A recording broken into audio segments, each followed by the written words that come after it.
we will go back and forth, getting a chance just to ask questions, and we are just looking for your honest answers and just response to it. We will take not only your written testimony, but your oral testimony and be all compiled together in the permanent record for it.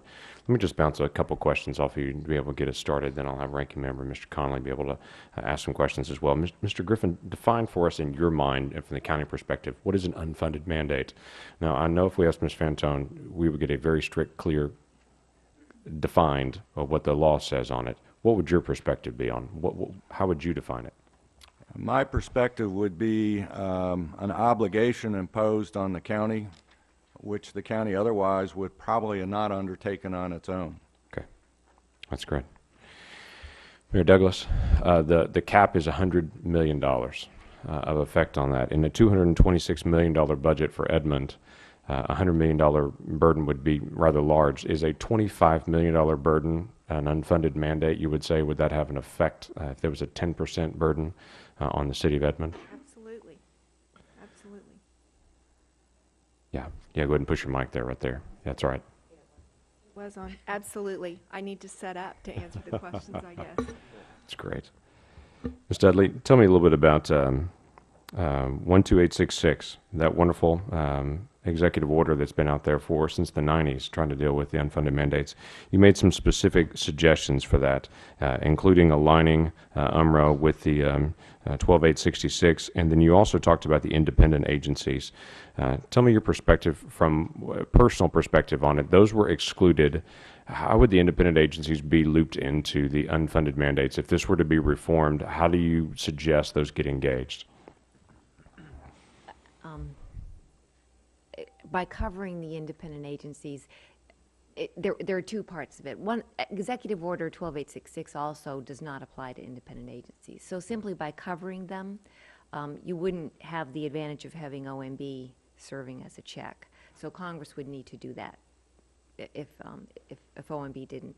But I do think there are a lot of important regulations that come out of independent agencies. Right. Do you see an issue with those being included in those that are facing the accountability of Congress under the executive? Would it by nature violate their independent status to have accountability around them, for instance? I'm not a lawyer, Yes. although I've pretended to be one occasionally. But no, from what I understand, it would not. It would not violate any constitutional principles to include them. Okay, that's terrific.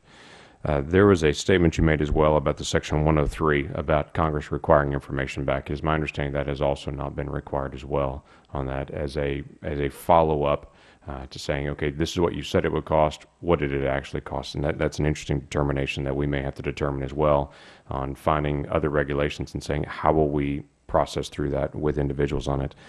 Then you made a statement as well about the judicial review and determining if things are cost effective. Tell us about just the inside conversation that may happen, saying, okay, is this the most cost effective way to do this?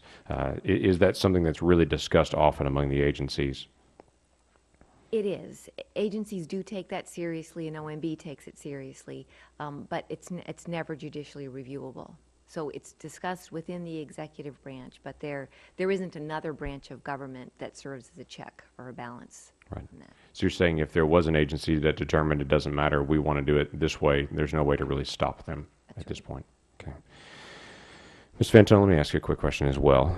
Give us an example of a voluntary federal program. You said that was a major piece of an exception that's sitting out there. What's a good example of a voluntary federal program? Well, oftentimes what we have is the same kind of thing that actually applies with federal assistance. There's the carrot and the stick.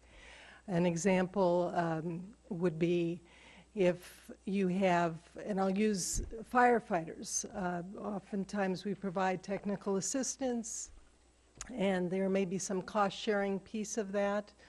As soon as you have a condition in which you want to get a federal assistance, or it can also happen with the private sector, you have to commit to making a decision that you're going to go ahead with a program, and it will cost you something in return for either federal assistance or some other largesse from the federal government.